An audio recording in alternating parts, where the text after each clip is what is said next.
Yo tipo 6 y 5 me voy. Bueno, ¿vas a dar clases? Claro, así que lo que te voy a pedir son los primeros, una vez que les ponga, déjame hacer un par de preguntitas. Sí, doy clase de la U, en el posgrado. Él también tiene que dar clase.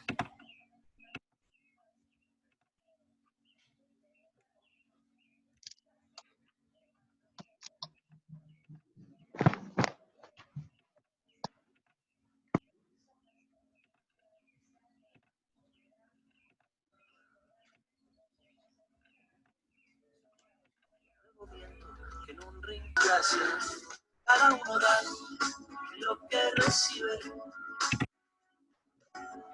luego recibe lo que da.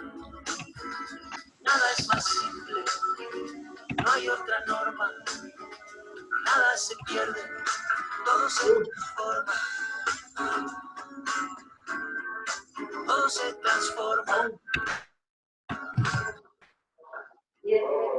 ¿Sí? Hay ¿Pasó? que mantenemos el WhatsApp abierto, Gus. ¿Cómo? Hola, hola.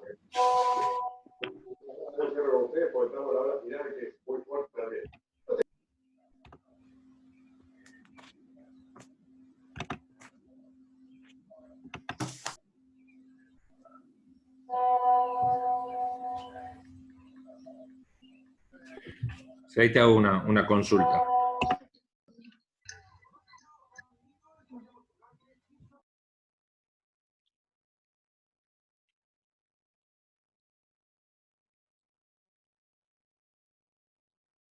The Bluetooth device is ready to pair.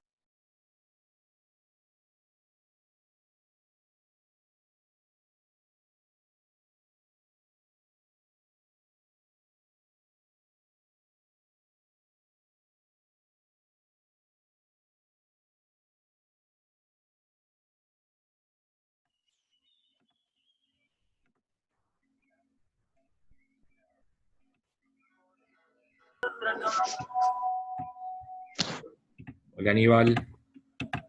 Buenas. Buenas, ¿cómo estás? Bien, todo bien. Bueno, muchas gracias por estar, la verdad que muy generoso de tu parte. Te habrá contado Daniel. Ahí estamos con Sebastián Zancari, que somos docentes de la Universidad de Buenos Aires, de la UAI, de varias universidades, que hacemos investigación.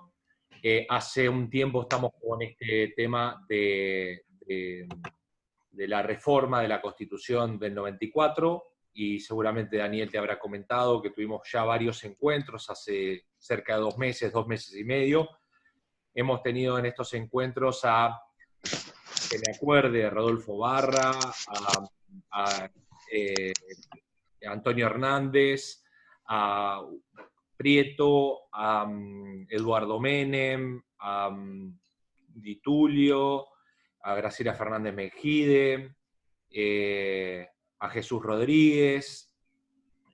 Bueno, hemos tenido a varios, y la idea, nuestras inquietudes tienen que ver con derecho constitucional. Podemos leerlo, podemos estudiarlo, y hay muchos alumnos. El componente de tu auditorio en este momento son un montón de estudiantes, algunos profes, hay algunos a veces algún profe de otro país, y lo que nos interesa es que puedas compartir con nosotros cosas que por ahí en los libros no podemos encontrar, desde la vivencia personal, desde lo que les pasó a ustedes, y juegos de negociaciones y cosas que han pasado ahí en esa reforma, que fue recontra interesante para todos nosotros, porque fue la más consensuada, ¿no?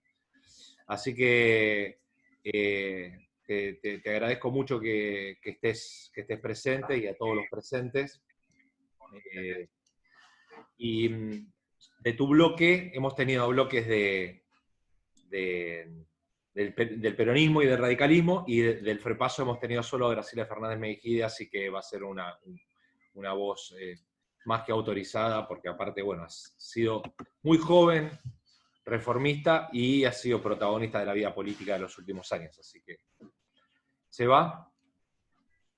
Sí, muy bienvenido Aníbal y estamos muy agradecidos de que, como dijo Gustavo, nos ayudes a acercar lo que fue el proceso de reforma al estudiantado, a colegas y que compartas tus experiencias con nosotros. Bueno, No, la dinámica es,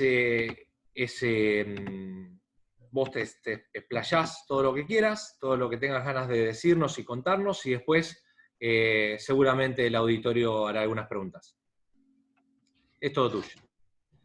bueno, primero, bueno, muchas gracias por la invitación. Sí, más o menos Andrés algo me estuvo comentando sobre esta iniciativa y bueno, con gusto estar aquí. Yo, es más, termino con ustedes y tengo que dar clase en un posgrado de la UBA en Derecho, así que What Bluetooth device en inglés no puedo, hasta el castellano me da. Y bueno, han pasado muchos años desde entonces, todos éramos muchísimo más jóvenes. Más, algunos de los que están acá serían niños o habrán nacido contemporáneamente con el tema de la reforma constitucional. Así que digo que pasaron muchos años en términos de que algunas cosas se van de la cabeza y trataremos de recordar por lo menos algunas situaciones. Yo tuve el privilegio político y personal de estar en la Constituyente Nacional y después en la Constituyente de la Ciudad de Buenos Aires. Es decir, participé con una diferencia de 2 años en 2 procesos constitucionales. Es más, uno derivado de otro, el de la Ciudad de Buenos Aires derivado de la Constituyente Nacional. Obviamente toda reforma constitucional es un hecho político muy importante, donde se debate políticamente, donde participan los diferentes partidos políticos, etc.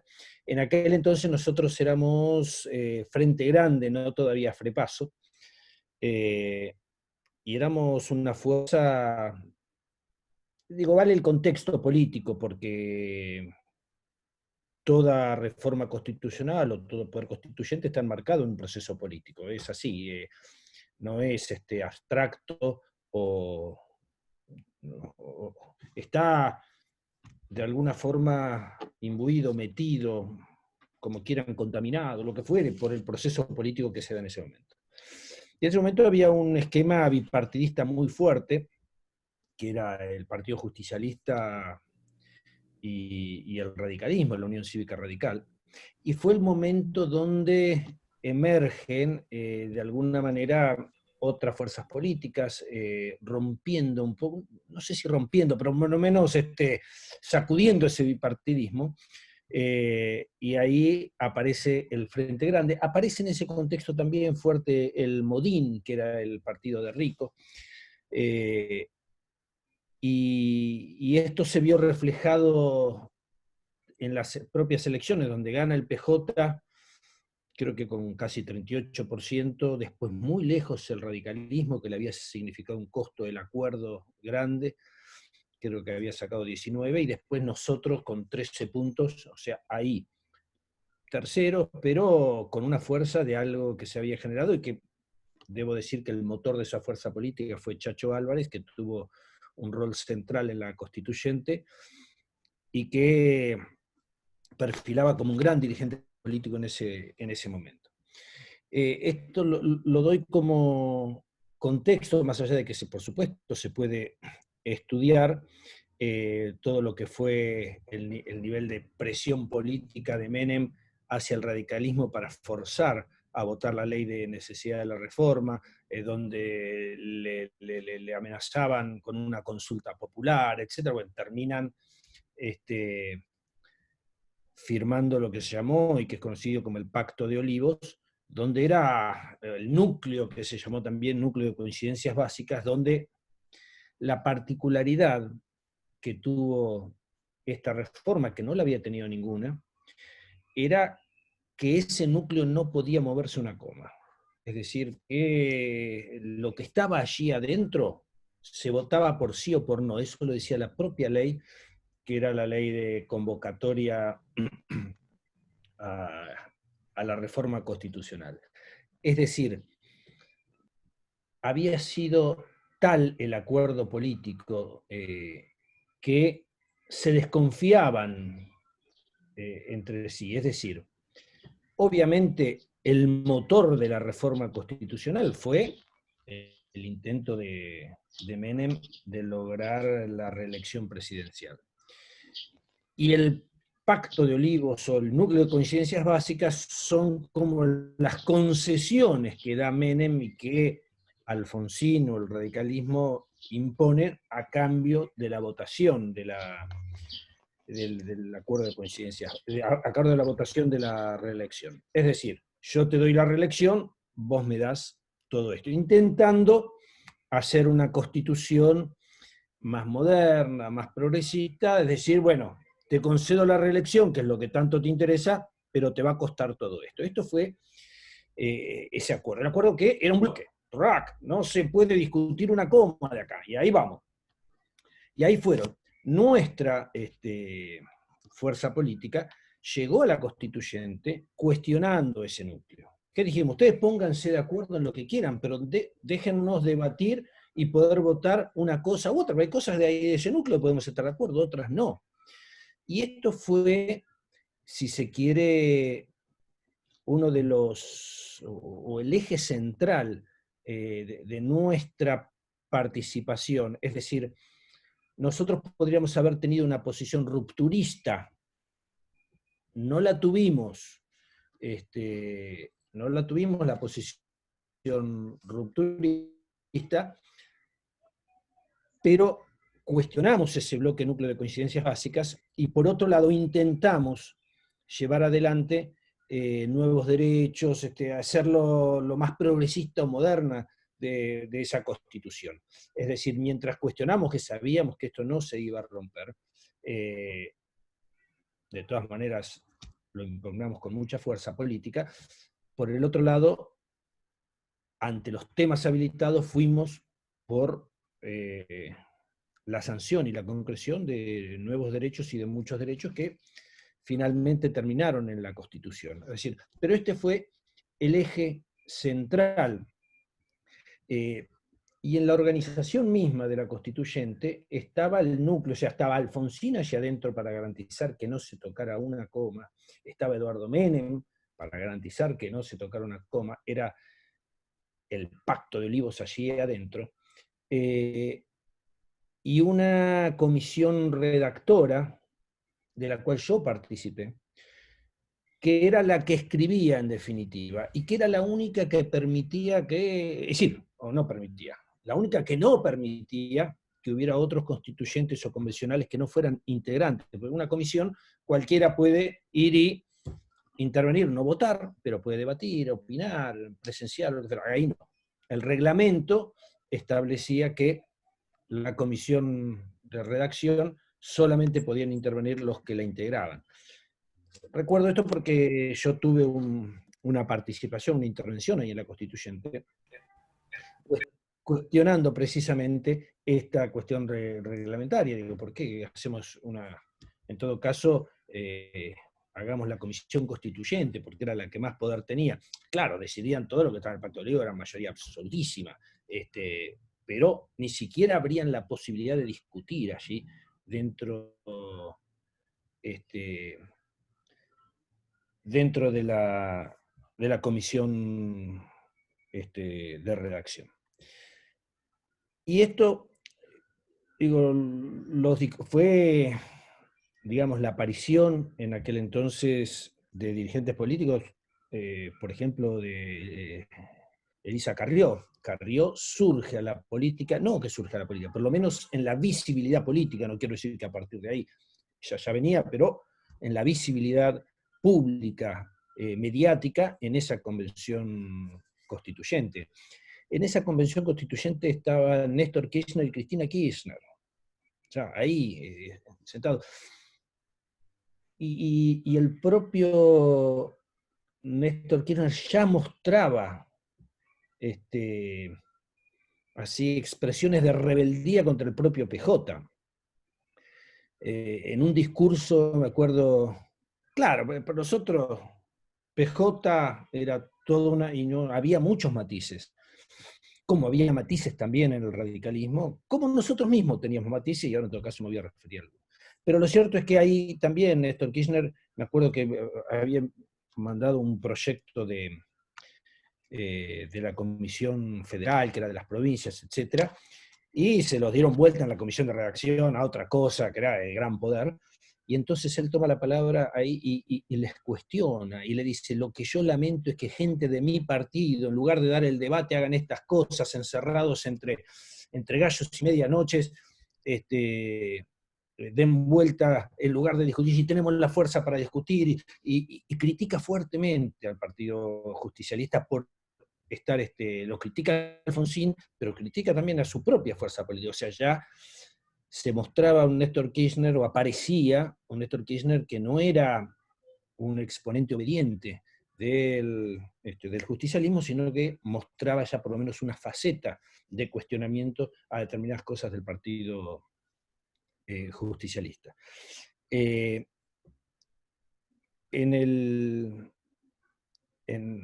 lo que fue todas las sesiones de la Convención Constituyente, hubo tironeos de alguna manera o tensiones políticas cuando precisamente se discutía la posibilidad de apertura del núcleo de coincidencias básicas, que incluía jefe de gabinete,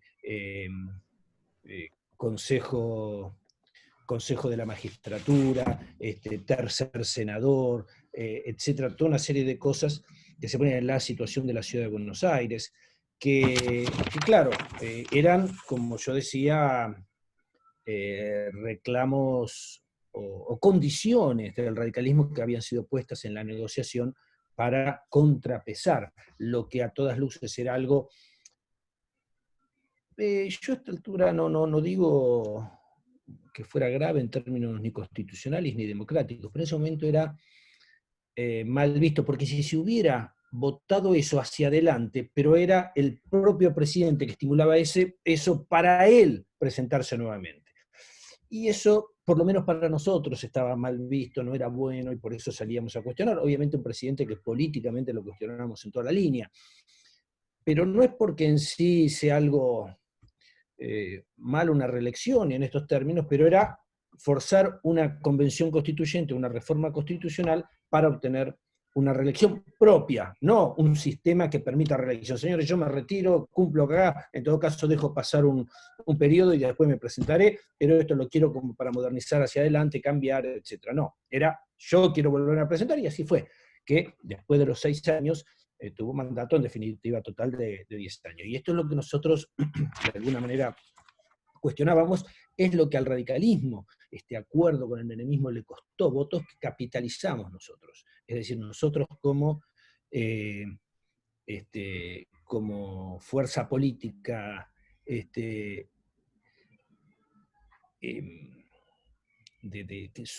surgía en ese contexto, capitalizamos mucho descontento del radicalismo, y aun cuando nuestro principal líder era Chacho Álvarez, que venía del peronismo. Decía que todos tenían matices, y nosotros también tuvimos nuestros matices. Nosotros, por ejemplo, el obispo Jaime de Nevares, que había sido electo por la provincia de Neuquén, que formaba parte de toda la línea del Frente Grande, si bien no era un militante nuestro, ni mucho menos, renuncia y se va de la constituyente. Por eso digo, nosotros como espacio político no tuvimos una cuestión rupturista, pero hubo quienes integraban nuestra lista que sí la tuvieron. Claro, nosotros eso nos generaba un costo político, porque era como que nosotros no éramos así intransigentes, sino que estábamos en el sistema. O sea, no era que no nos gustara, por ahí nos dejaba en una situación incómoda, si se quiere. Pero la verdad que Jaime de Nevares tenía sus razones y era consecuente con sus razones y sus convicciones. ¿Por qué? Porque él había hecho campaña en Neuquén diciendo que él iba a intentar romper el núcleo de conciencias básicas, esa razón del Pacto de Olivos, y que si no lo lograba, se iba porque eso no servía de nada. Y entonces fue consecuente, él llegó a la constituyente con ese discurso y así lo votaron. Y entonces cuando llegó y se vio que no se podía romper eso, digo, me voy y cumplo con lo que yo le dije al pueblo neuquino. En definitiva, por eso digo, también nosotros tuvimos nuestros matices, pero Jaime de Nevares no hizo ni más ni menos lo que en definitiva todos sabíamos que era cumplir con lo que le había dicho cuando fue votado al pueblo neuquino. En este sentido recuerdo que obviamente lo habló con Chacho Álvarez, Chacho nos reunió a todos y nos comunicó lo que iba a ocurrir. Y ahí debatimos un poco, pero debatimos más, el que gustaba más, menos, etcétera, porque ya era una decisión tomada y fue la que se tradujo en la Convención Constituyente con su renuncia. Y bueno, simplemente lo pongo como dato de matices, así como decía que había matices en el radicalismo, en el PJ.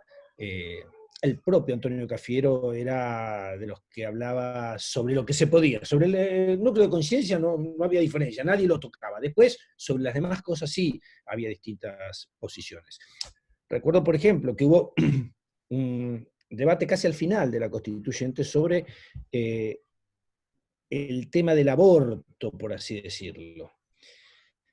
Y ¿por qué? Porque obviamente no estaba habilitado el tema del aborto ni nada, no había sido parte de la campaña, no había sido materia de debate en la campaña nuestra. Pero, ¿qué pasó?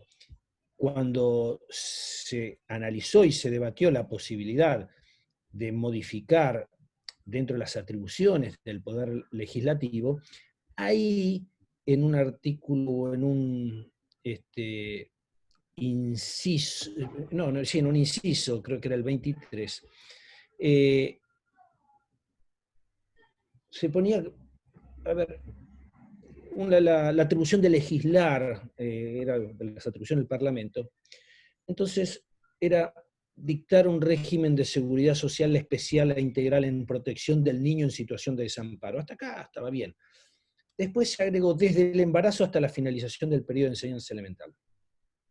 Entonces ahí se generó un cuestionamiento porque se entendía que a través de esto se quería introducir el tema de la prohibición del aborto. Cuando nosotros dijimos, esto no está habilitado, no es tema, la verdad que no lo podemos debatir, esto es como una trampa. Ese era el texto que finalmente quedó, pero había propuestas en donde decía, por ejemplo, el respeto por la vida y por la integridad física y psíquica del ser humano desde el momento de la concepción y hasta la muerte, que era concreto, eso ya no había forma. Y yo había presentado un proyecto con el constituyente socialista Esteves Buero, que decía lo mismo, dictar un régimen de seguridad social especial e integral en protección del niño en situación de desamparo hasta la edad tal y de la mujer durante el embarazo y tiempo de lactancia. Con lo cual, eliminaba de alguna forma ese debate que se quiso llevar por la ventana porque no estaba introducido en la constituyente. Bueno, quedó ese texto del embarazo, que hoy hay algunos que sostienen que eso es lo que imposibilita la ley del aborto, cuando no es así, porque aún con el texto actual, lo que quiere decir es para el Parlamento un régimen de seguridad social desde el embarazo. Cuando hay un embarazo, bien, y si no lo hay, no habrá medidas porque no existe el embarazo, no tiene nada que ver. Pero lo que digo es que se intentó introducir por la ventana, en definitiva, ese tema. Y se produjo un debate interesante y quiero rescatar, porque por nosotros habló Carlos Aullero, incluso que venía de la democracia cristiana, con mucho respaldo de reconocimiento político, y fundamentalmente dijo, señores, esto no está en la agenda y no nos vengan a decir que nosotros no defendemos la vida porque la vida la defendimos frente a la dictadura, tal, tal. Pero después Cecilia Lipsich, una convencional nuestra, que por ahí ustedes pueden buscar esa intervención, porque año 94 da un discurso realmente muy bueno sobre el derecho de las mujeres. Todo lo que hoy está en la agenda, hoy, año 2020, digamos, podemos buscar el 19, el 18, pero ahora en estas épocas, está contenido en ese discurso allá por el 94, donde habla del lenguaje, donde habla del sistema patriarcal, donde habla de la desigualdad, incluso dice y destaca como algo muy positivo, fíjense incluso cómo hemos avanzado, donde dice, en esta constituyente hay 26% de mujeres, 26, y lo celebrábamos. Claro, las anteriores, la del 57, fruto después del golpe que hubo Perón, etcétera, hubo 4. Y antes ninguna. Entonces, 26 era una gloria.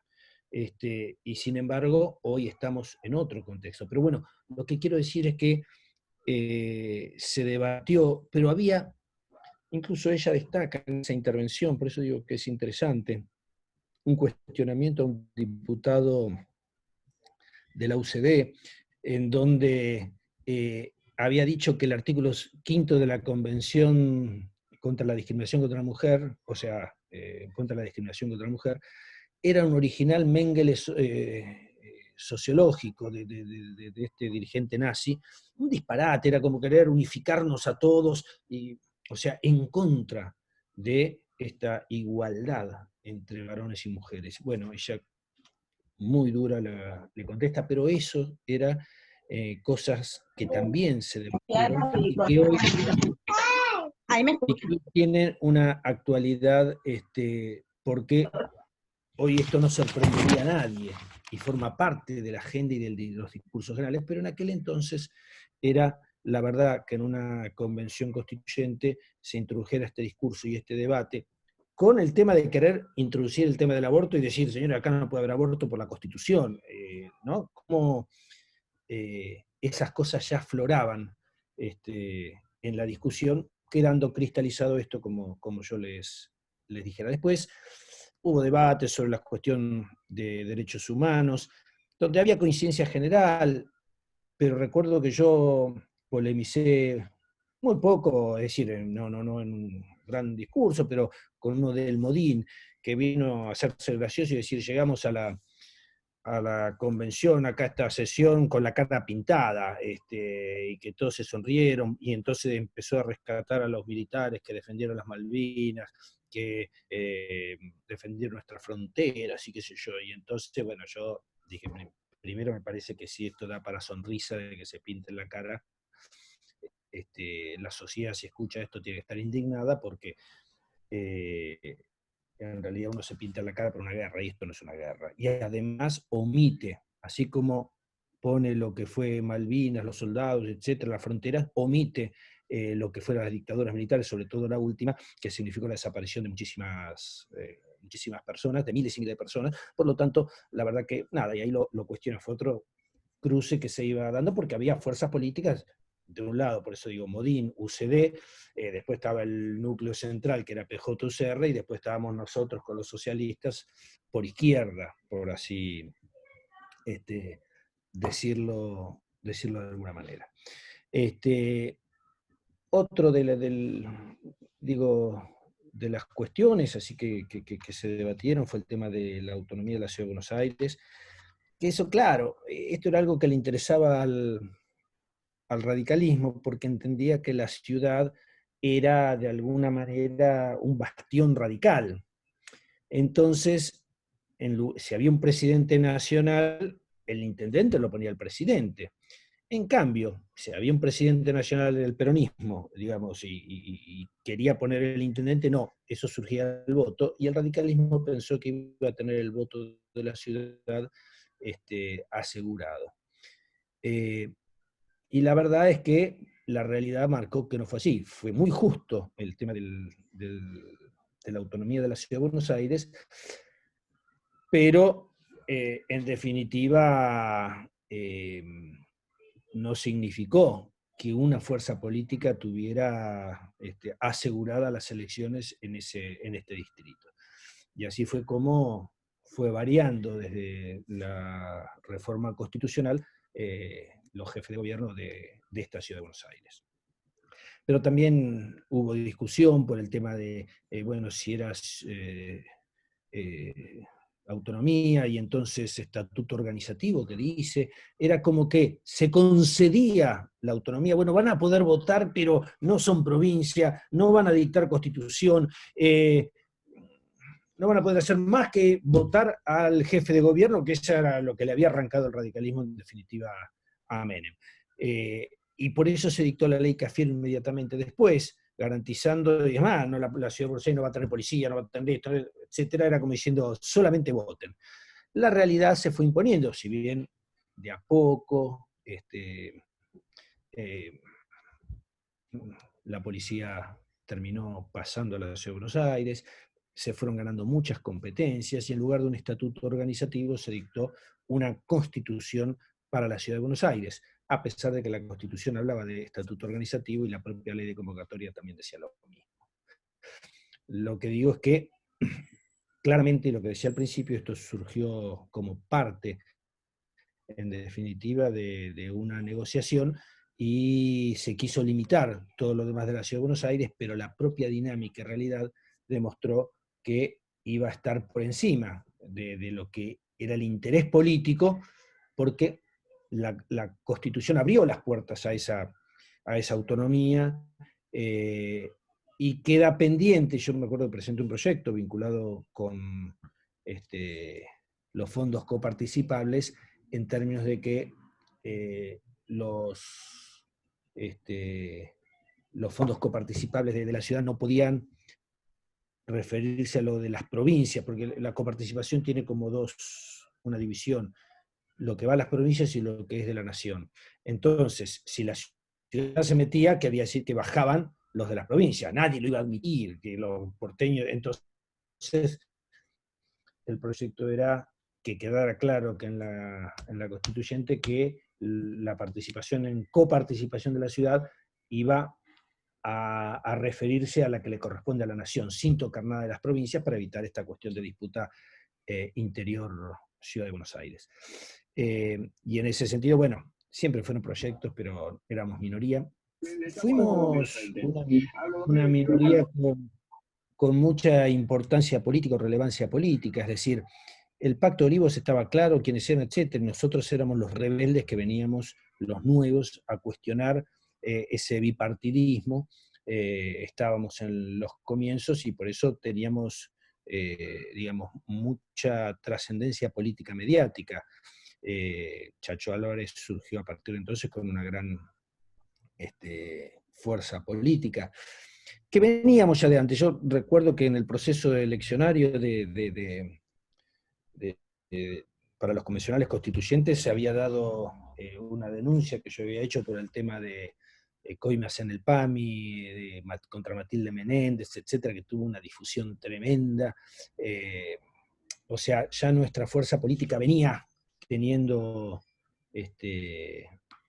una presencia política importante, la consolidó en la constituyente, y después, bueno, siguió con todos los idas, vueltas, avances, retrocesos que dieron la historia, que dio la historia política después, lo que continuó. Pero, en definitiva, había discusiones que, vuelvo a repetir, eran sobre las cuestiones habilitadas. Por ejemplo, había algunos que no querían que existiera el defensor del pueblo. Hubo esa discusión. Ustedes dicen, pero ¿cómo? ¿Se oponían? Sí, se opusieron. Finalmente se consagró y ahí está. Pero sobre todo lo que no fuera materia del Pacto de Olivos, se generaron debates, tensiones, donde siempre definía claramente esa ese entente radicalismo partido justicialista. Pero bueno, yo con esto les doy unas referencias así muy, muy generales sobre la Convención Constituyente, sobre los temas más o menos, algunos de los que yo participé, que hemos tratado, y ahora en todo caso, no sé si... Sí, Aníbal, sí. Para redondear, no sé, algo que les pueda llegar a interesar. Sí, sí, hay varias preguntas dando vuelta por ahí. Una de ellas, mira, justo lo tocaste al final, muchos convencionales han dicho, esa convención tuvo muy mala prensa. De hecho, el Changuy Cáceres fue el último invitado que tuvimos, dijeron, nos mataron, nos dijeron de todo de esa convención, hasta que venía un barco lleno de chicas. O sea, en ese momento tuvo muy mala prensa. ¿Usted cree que ustedes ocuparon un rol central ahí para esa mala prensa? ¿Ustedes se fueron de la convención decepcionados por no poder haber incorporado lo que querían? ¿Pudieron negociar algo? ¿En algún momento pensaron en romper con esa convención o irse? No. Nosotros, vuelvo a repetir, no éramos rupturistas, entendíamos la importancia de una convención, de una reforma constitucional, y quisimos por lo menos aportar, y lo hemos aportado, sostenido, cuando cláusulas de defensa de la democracia en la Constitución, la incorporación de los tratados, etcétera, todo eso significa antes, después instituciones que funcionaron mal, pero que no están mal, el Consejo de la Magistratura, lo que fuere, que eso estaba en el núcleo, pero derechos ambientales. Bueno, no tuvimos en ningún momento una actitud rupturista. Sí queríamos, vuelvo a decir, poder aportar, y hicimos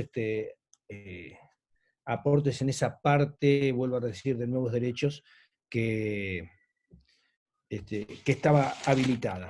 Ahora, en realidad la mala prensa era porque surgió mal, un poco me remito a lo que dije antes, era un presidente que impulsaba a una reforma constitucional porque quería seguir siendo presidente. Eso no podía tener una muy buena prensa en lo que era la sociedad no politizada, para así decirlo.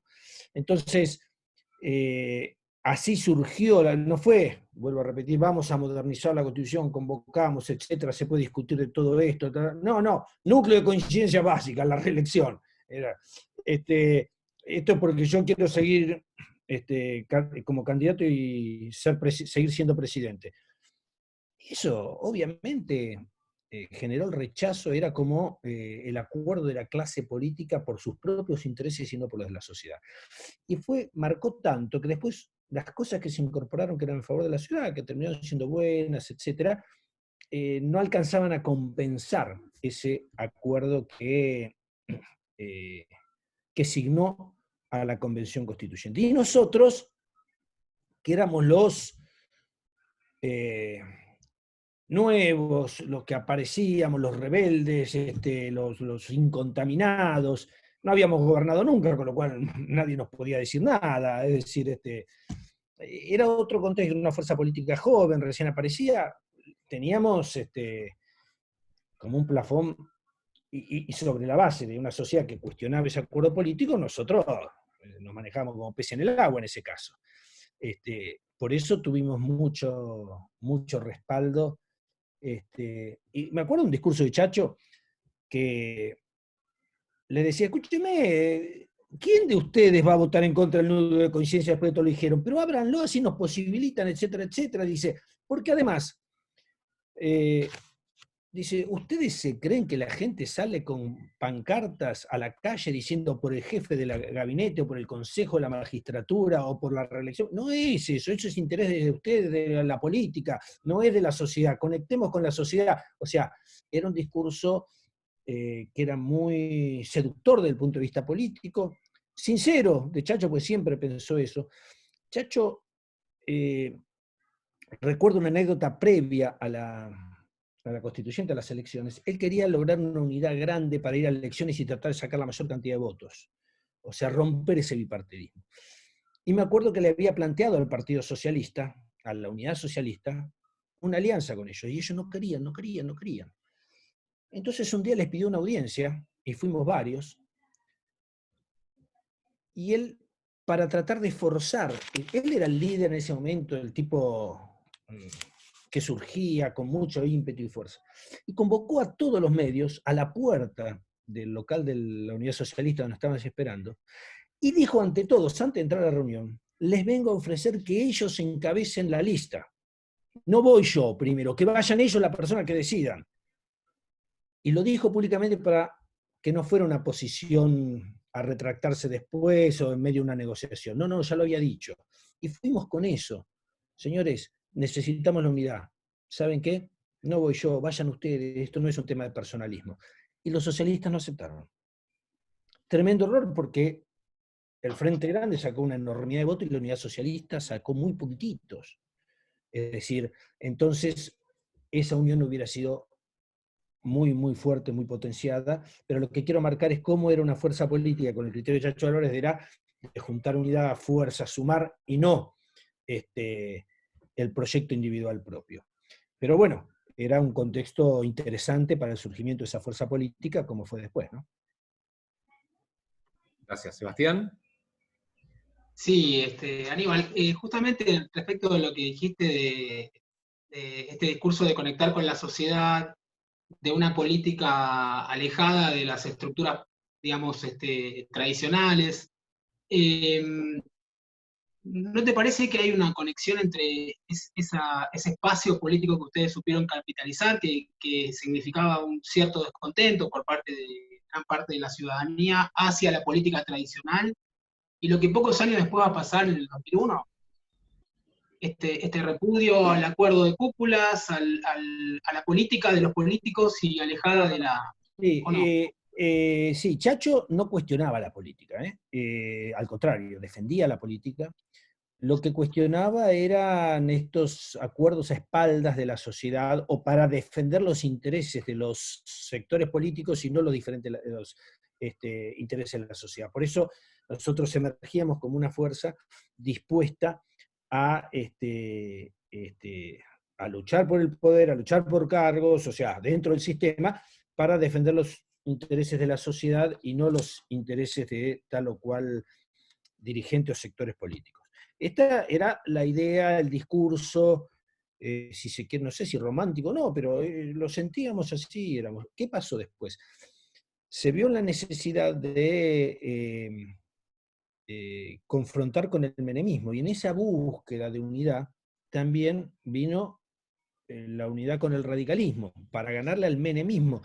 O sea, no era al peronismo, porque el peronismo, había muchísimos peronistas con nosotros, y Chacho Álvarez, el principal dirigente, venía del peronismo, no renegaba el peronismo. ¿Cómo iba a renegar el peronismo? Renegaba de las estructuras del PJ o de quienes manejaban las estructuras del PJ en ese momento. Es decir, no era lo mismo un PJ con un líder como Menem que un PJ un líder como Kirchner.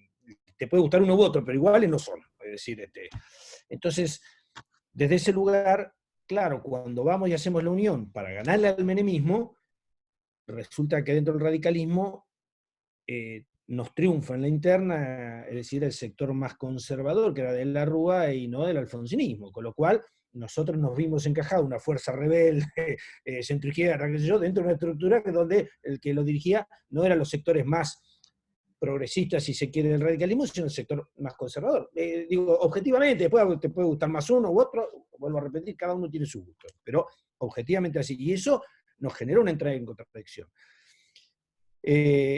Chacho Álvarez, de todas maneras, era un dirigente en ese sentido que no buscaba su propia conveniencia, su ruptura, porque él podría, a ver, él lo que hizo era el mejor defensor del gobierno, a pesar de que por abajo le decía de todo, de la Rúa, conservador, pero era el vice y habíamos armado, y entonces era el mejor defensor.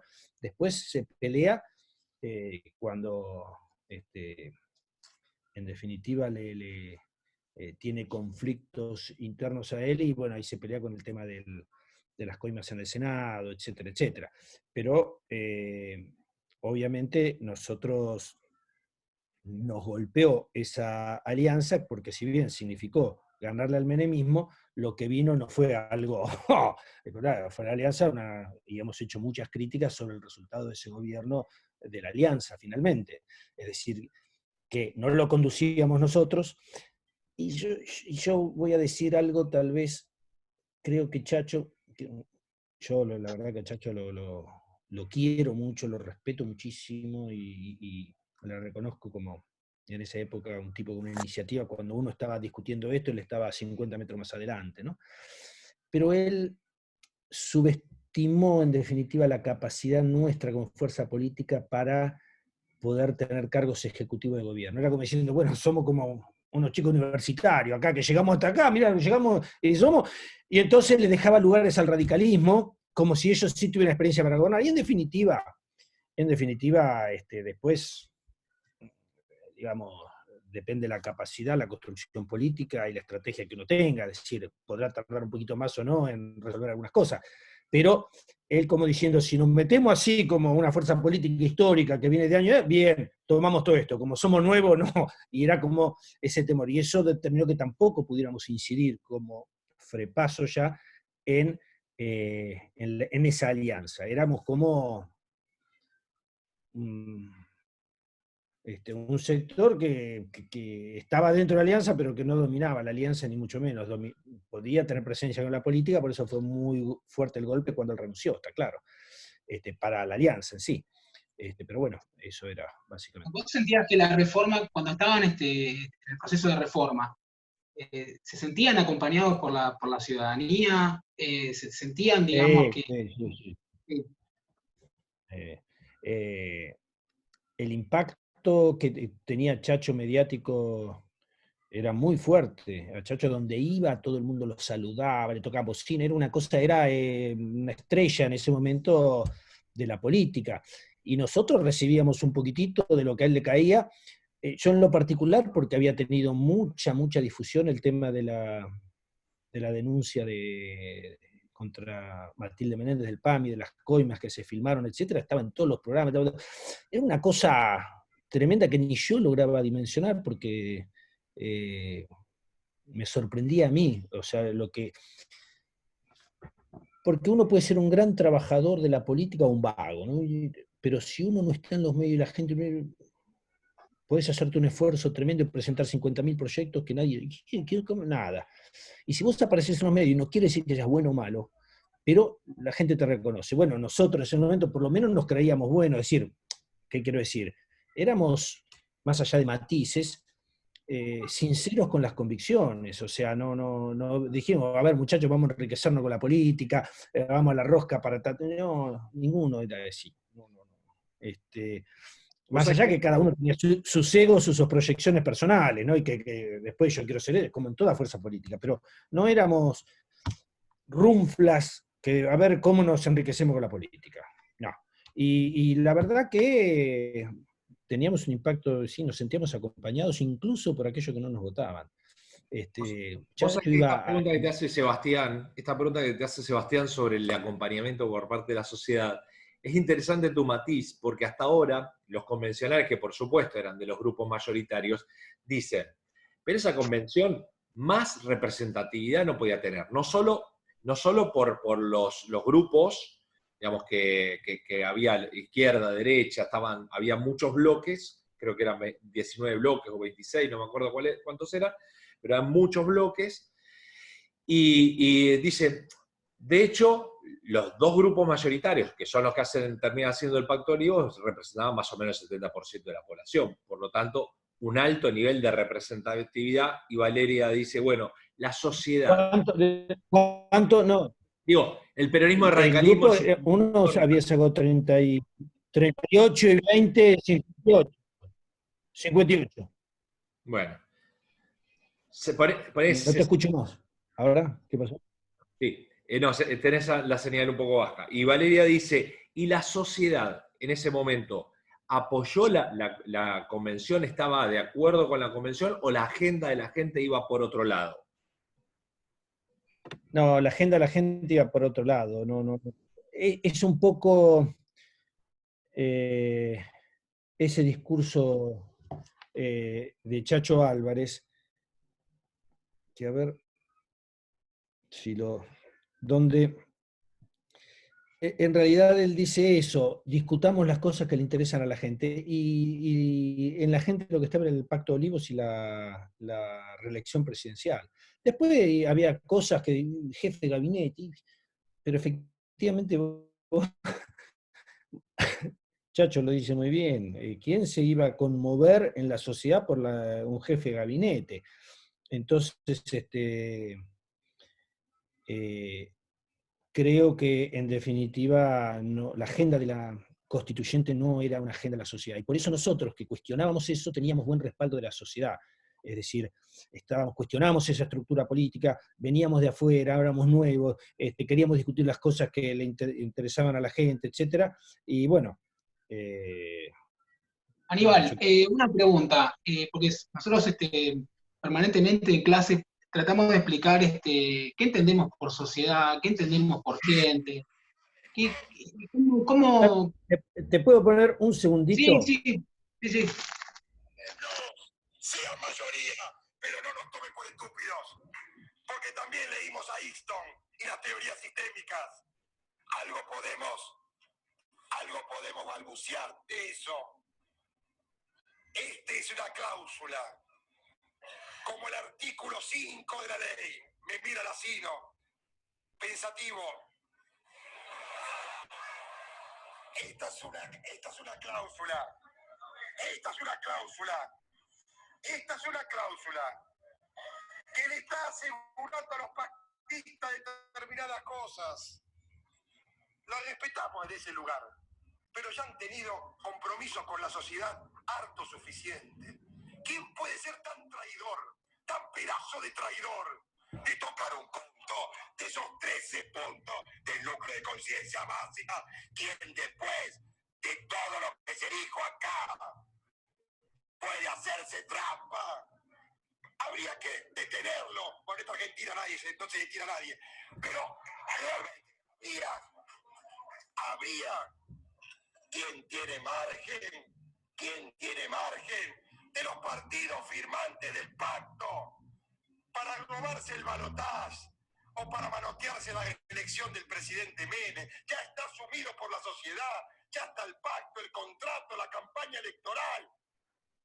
Me causa gracia cuando dice que le prometieron a la gente una forma de votar. Es la oferta más directa que yo he escuchado en la política argentina. Ofrecieron a la gente una forma de votar. Jamás lo escuché en la campaña. Le ofrecieron 13 puntos. Le ofrecieron 13 puntos. Y lo que le decimos, no tienen que salir de esos 13 puntos. Yo lo dije varias veces, no venimos a hacer picardías institucionales. ¿Saben lo que pasa? Que si discutimos bien esto, vamos a discutir bien en un clima distinto los temas habilitados. Va a funcionar con otro clima la convención. Va a funcionar de otra manera la convención. Vamos a trabajar de otra manera. No como adversarios que se desconocen, sino como adversarios leales que empezamos a pensar juntos. La salud, la educación, más garantía y más derechos para nuestra gente. ¿O quieren los que están acá? ¿No quieren hacer una constitución más racional, más moderna y más progresista? Que la gente después diga, esto es bueno. Porque la gente no da la vida por el ministro coordinador, ni por el tercer senador. No hay entusiasmo social, no hay masas en la calle gritando viva el tercer senador, viva el ministro coordinador. La gente está esperando. Bueno, es un poco, nada, era para ver, digamos, lo que nosotros discutíamos, digamos, vamos a las cosas que le interesan a la gente. Nada, A la me parece distancia, que... ¿esto fue bueno? A la distancia. ¿Cómo? A la distancia. Sí, Esto fue sí, bueno. yo creo que fue bueno porque exigió además incorporar las otras cosas. Eso ya estaba, el Pacto Olivo ya estaba. Y es lo que él dice, porque es lo que decía, ábranlo, es igual a usted lo van a votar. pero nos permite, entonces, forzó de alguna manera compensar el Pacto de Olivo o el descrédito de la Constituyente con un montón de cosas positivas. Y nosotros en ese sentido, políticamente, fuimos los que más sostuvimos eso, no porque fuéramos los que más convencidos. Era como diciendo, bueno, esto tiene razón, si vamos solamente con el núcleo de conciencias básicas, vamos a poner todo esto, y entonces vinieron un montón de cosas que fueron útiles, fueron buenas, y creo que nosotros ayudamos de ese lugar. Y ese era, Chacho, es decir, hablemos de las cosas que le interesan a la gente, no de lo que les interesa a la política. Pero Aníbal, yo te quería preguntar sobre este tema de la gente. Nosotros como profesores y profesoras universitarios, ¿cómo le explicamos a los alumnos qué es la gente? ¿Es el electorado? Porque la sociedad está fragmentada, es diversa, heterogénea, contradictoria en algún punto. No hay un único sentido, ¿o sí? No, bueno, a ver, primero somos todos habitantes, ciudadanos, personas con derechos, tengamos el estatus social que tengamos, y formamos parte de esta sociedad donde no todos somos iguales. Porque en Claro, una sociedad, más allá de que todos tenemos los mismos derechos, hay algunos, es como si fuera una carrera, pero unos parten 10 kilómetros adelante y otros parten 10 kilómetros atrás. No, está bien. Vamos a ver quién gana ahí, muchachos. Pongámonos más o menos en igualdad de condiciones. Entonces, a partir de acá empieza los conceptos. Entonces uno dice pueblo y se supone que el pueblo es la sociedad que no arranca a 10 kilómetros adelante, arranca en el kilómetro 0 o en 1, en 2 o en 3, pero no a 10. Y entonces después empiezan las categorizaciones. Todo es válido porque decir sociedad, gente, pueblo tampoco te dice mucho. Es decir, ¿todos estamos a favor de la gente? Sí. ¿Todos estamos a favor de la sociedad? Sí. ¿Todos estamos a favor de tener igualdad de derechos? Sí. Bueno, ok.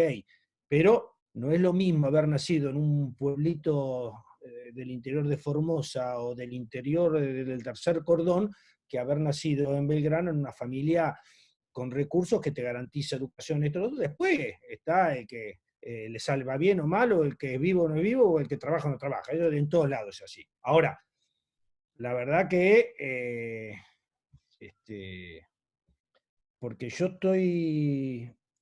Nadie puede desconocer los méritos en una sociedad. Porque vuelvo a repetir, está el que le gusta chorear y el que le gusta trabajar y el que no va a... Ahora, empecemos a reconocer los méritos cuando todos salimos más o menos, no te digo que todos salgamos de la línea partida, uno en el 0, otro en el 1, otro en el 2, ahora no,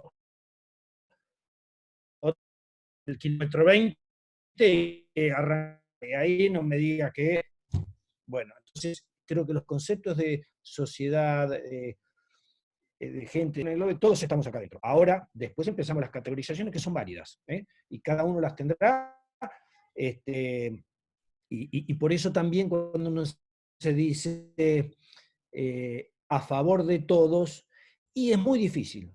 ¿Por qué? Porque también en la sociedad, y afortunadamente, hay diferentes opiniones. Entonces, es muy difícil estar con el 100%. ¿A qué A favor de sectores la sentían minoría, la ustedes que verdad, es representaban, rarísimo. Aníbal? Y la política ¿A qué son sectores decisiones. sentían Y que las representaban? decisiones... Perdón, ¿a qué sectores precisamente ustedes sentían Nosotros, que representaban? sí, nosotros creíamos, creo, y mirando a la distancia, que representamos los sectores urbanos clase media en aquel entonces.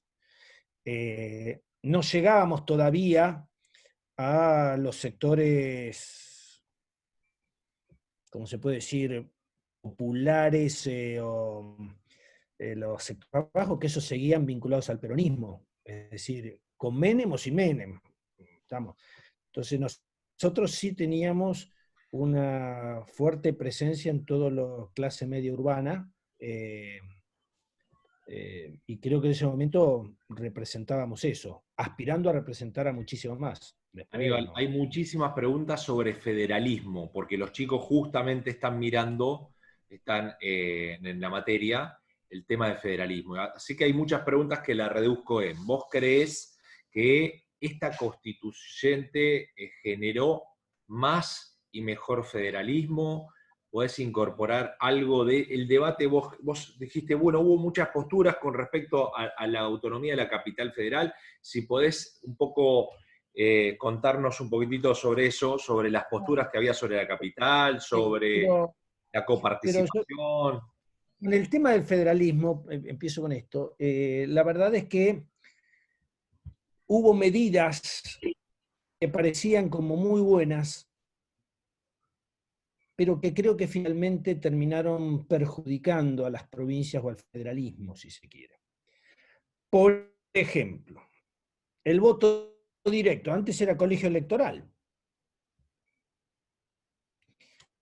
Entonces uno dice, bueno, al fin, voto directo, sí, claro. Pero el voto directo hace que el barrio de Caballito de la ciudad de Buenos Aires valga más que Formosa o que La Rioja. Entonces, lo que te daba un colegio electoral era que aunque no tuvieras tanta población o habitantes, podías tener presencia. Entonces, lo voy a traducir en algo muy grosero. Conviene hacer campaña en provincia de Buenos Aires, Mendoza, Santa Fe, Córdoba, Ciudad de Buenos Aires, que famosa Catamarca, que tiene una densidad poblacional y voto directo. Voy a 2 barrios de la Ciudad de Buenos Aires y ya estoy con los votos de Catamarca. Entonces, por un lado, estaba bien el voto directo, pero ahora le hicieron perder a esas provincias peso electoral nacional, y eso se nota. Después, en términos de lo que somos como país, estaba muy bien otorgarle a las provincias sus riquezas naturales, estaba bien, pero también largamos a muchas provincias que sobreviven casi de la coparticipación, algunas o con gran porcentaje, a tener que negociar con petroleras, mineras, etcétera, que por ahí entregan recursos naturales por chauchas y palitos porque necesitan eso, y como son dueños, es decir, no obedecen. Otra cosa es cuando un país negocia frente a esas corporaciones poderosas. O sea, hay cosas, en definitiva, que son positivas, pero que de impacto o las consecuencias desde el punto de vista del federalismo pueden llegar a por lo menos a generarnos dudas o a decir, bueno, a ver, está todo muy bien, pero analicemos esto. Sobre el punto de la elección directa, Entonces, ¿ustedes estaban de acuerdo con mantener el colegio electoral?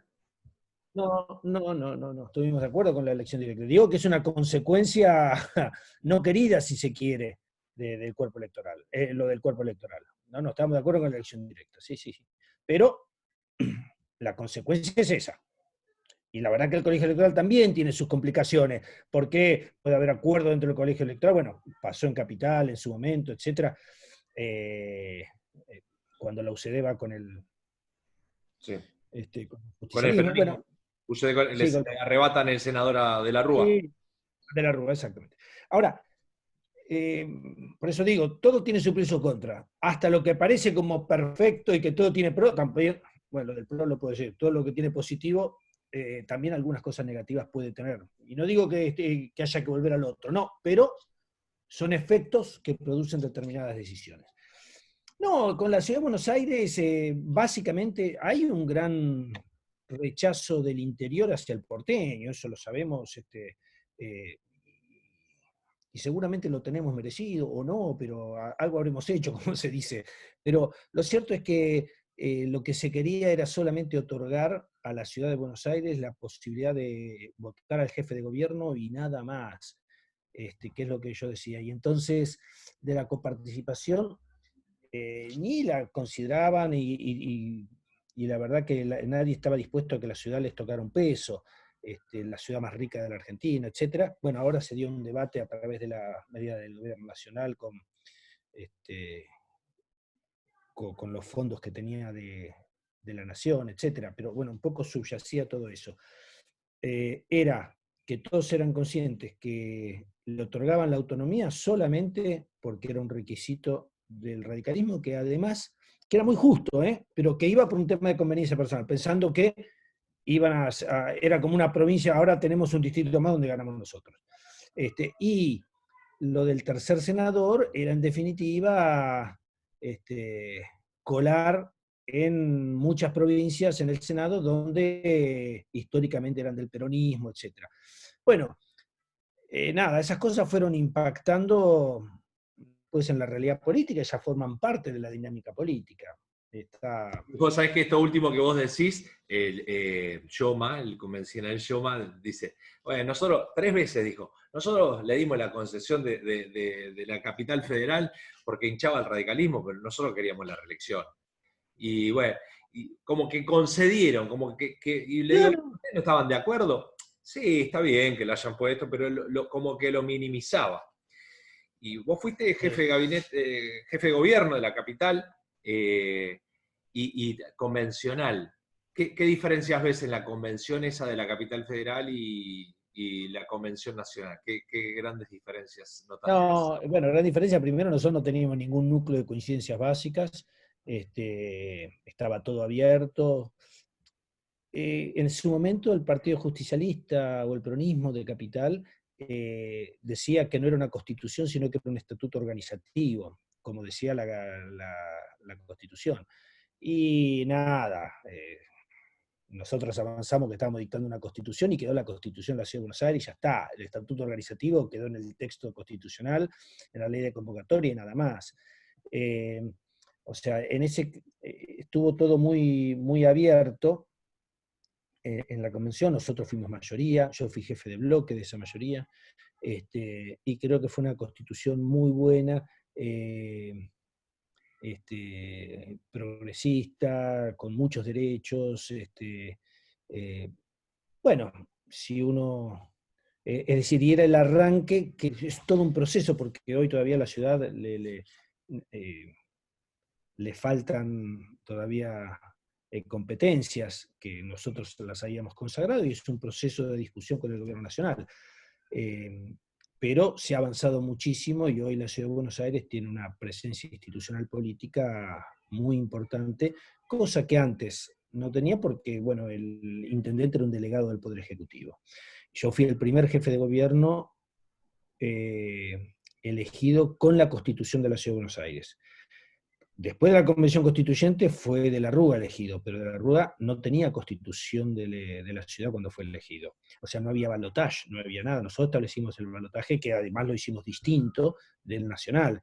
El balotaje nacional es un balotaje atenuado y el nuestro es 50+1. O sea, hay que ganarlo. Y yo fui el primero con ese sistema, que fue cuando le ganó a Cavallo, que en realidad llegó a 49,4, y que era lo que había obtenido esa cosa Cámpora cuando en el 73, que se baja Balbín finalmente. Bueno, Cavallo duró 24 horas y se bajó. Exactamente. Así que Victoria fue el pregunta si primero. federalismo y Sí. democracia van de la mano. Si crees ¿Cómo? hay una alumna ahí, Victoria, que dice que si federalismo y democracia van de la mano, si crees que el No. federalismo fomenta la democracia y es mejor. No, federalismo es un sistema dentro de la democracia, pero podría ser una democracia unitaria también. Es decir, son sistemas que la historia de cada país, etcétera, define y está bien. Después puede haber una mala aplicación del federalismo o una buena aplicación, y lo mismo de un país unitario, pero también procesos unitarios van de la mano de la democracia. No creo que eso defina más o menos democracia. Son sistemas distintos, es decir, en principio uno le seduce el federalismo porque la autonomía de las provincias, etcétera, etcétera, pero podría ser de otra manera y, insisto, podría ser un federalismo mal aplicado también. Ahí Sí, son Sergio, sistemas de organización política, como alguien está escribiendo, Sol Gómez escribe ahí. Sí. Sergio pregunta si a partir de un hombre del voto directo, Capital Federal se ha convertido casi en la estrellita, ¿no? Porque a partir de eso hubo más presidentes porteños. Pareciera como que la Capital Federal es el trampolín o uno de los trampolines más importantes para llegar a la presidencia. No, la Capital Federal tiene prensa, eso sí, porque es la sede del gobierno nacional, está en los medios nacionales, es decir, y lo que pasa en la Ciudad de Buenos Aires tiene trascendencia nacional, esto es cierto. pero no quiere decir que sea trampolín para presidentes, es decir, han surgido grandes dirigentes o importantes dirigentes de muchas provincias y está bien que así sea. Sí tiene una repercusión mediática la capital, lo que pasa aquí, pero por eso que digo, es la Es raro centralidad. en la historia argentina ese binomio que tuvimos en la anterior gestión, donde los dos eran de la capital federal. Eso, como que había un acuerdo tácito antes de que si alguien era de la capital o de la provincia, el otro era de una provincia del interior o una cosa así, ¿no? Sí, bueno, y también aún después de la constituyente, etcétera, y de la Ciudad de Buenos Aires, tuviste presidentes como Kirchner y Cristina Fernández que venían de provincia del sur, allá lejos, o sea que... El Todo. 95% de los convencionales que participó con nosotros decían que la experiencia de ser convencional fue la más importante de su historia política. Quizás por tu incidencia como bloque minoritario no sea la misma, o sí, o considerás que es No, más importante para vos. Mira, yo te voy a decir, yo fui fiscal federal, fui convencional constituyente nacional, convencional constituyente de la ciudad, fui concejal de la Ciudad de Buenos Aires, fui legislador 3 veces de la Ciudad de Buenos Aires, fui jefe de gobierno, así que la verdad que tuve muchos cargos, y todos tuvieron, digo, en lo personal y en lo político, cosas que me dejaron muchísimo, en lo bueno y en lo malo, es decir, digamos, anotar lo bueno nomás me parece que es un error. Si yo dijera, más trascendente es un cargo unipersonal, más trascendente, no sé cómo decir, unipersonal, que lo fue la jefa de gobierno. Pero salvando eso también, siendo fiscal federal, la verdad que fue una etapa genial, hermosa, y no era política, era del Poder Judicial. Si vos me decís, yo prefiero los cargos ejecutivos a los legislativos. Pero bueno, cuando me ha tocado, y muchas veces cargo legislativo, lo he desempeñado con entusiasmo y de la mejor manera posible. Yo empecé en la política siendo concejal, y me acuerdo que llegué como concejal con el 3%, el único que entré era yo, que me acuerdo que Fernández Mejía era la candidata a diputada y yo era el candidato a concejal. No, y ella no entró, porque sacamos más o menos los mismos votos, pero a mí me alcanzaba para ser concejal y a ella no le alcanzó para ser diputada. Y entré, me acuerdo que la primera vez que fui, antes de asumir, a ver una sesión del Consejo Deliberante, veía que hablaban con micrófono y digo, yo no me voy a animar a hablar por micrófono acá y después vaya si me animé, hablé por todos lados, pero bueno, esa era la sensación, no era un tipo que yo venía a la rosca, porque pese a que yo empecé a militar desde los 15 años en el colegio secundario, y me expulsaron por militante político con la dictadura militar, así que la política, la mamá de chico, tengo mi viejo, que bueno, murió el año pasado, pero era exiliado político de la guerra civil con el Paraguay, o sea que yo no era ajena a la política. Ya había renunciado al Poder Judicial, y Chacho y Juan Pablo Cafiero me ofrecieron ser candidato a concejal, y yo no sabía bien qué era ser concejal, bueno, y ahí fue.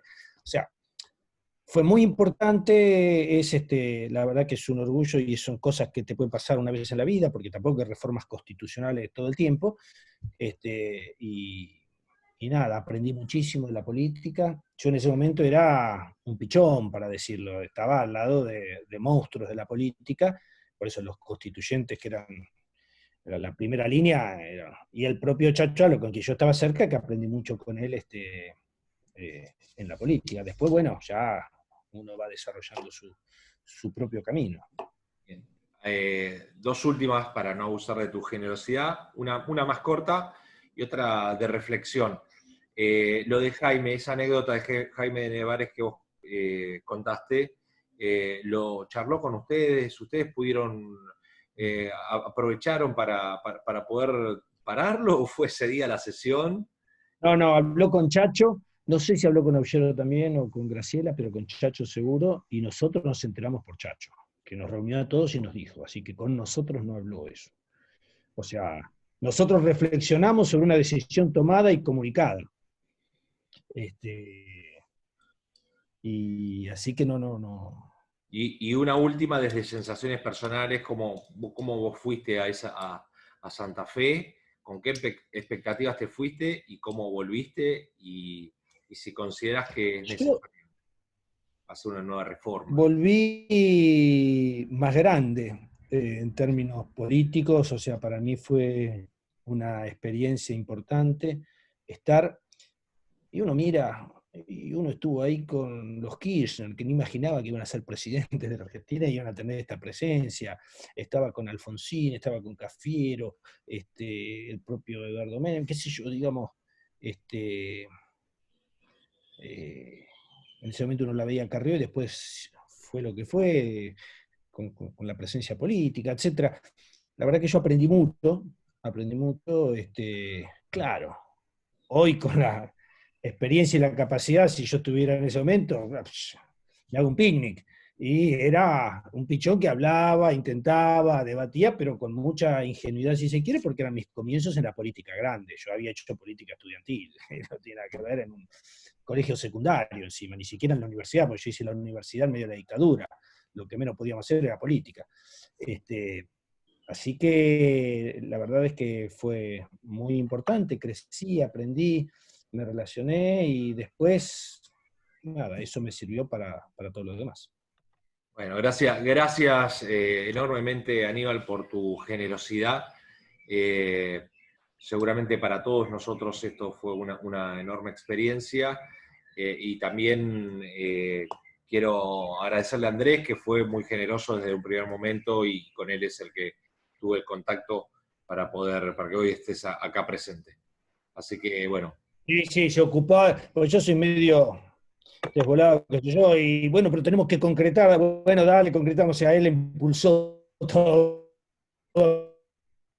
Lo informal que soy yo es lo formal, así que sí, la verdad que trabajó bastante, incluso, por ejemplo, bueno, me mandaba algunas cosas que encontraba sobre esto para refrescar la memoria, porque han pasado muchos años. Yo ya, antes éramos, por eso digo, jovencitos, ingenuos, y ahora ya somos grupo de riesgo, lo cual denota el paso del tiempo. Bueno, muchísimas gracias, Aníbal. Muy Bueno, de tu parte. Que tengas gracias, hasta luego. Chao. Bueno, aplauso de parte de todos. Bueno, gracias a ustedes. Chao. Muy bueno, muy bueno. Chao.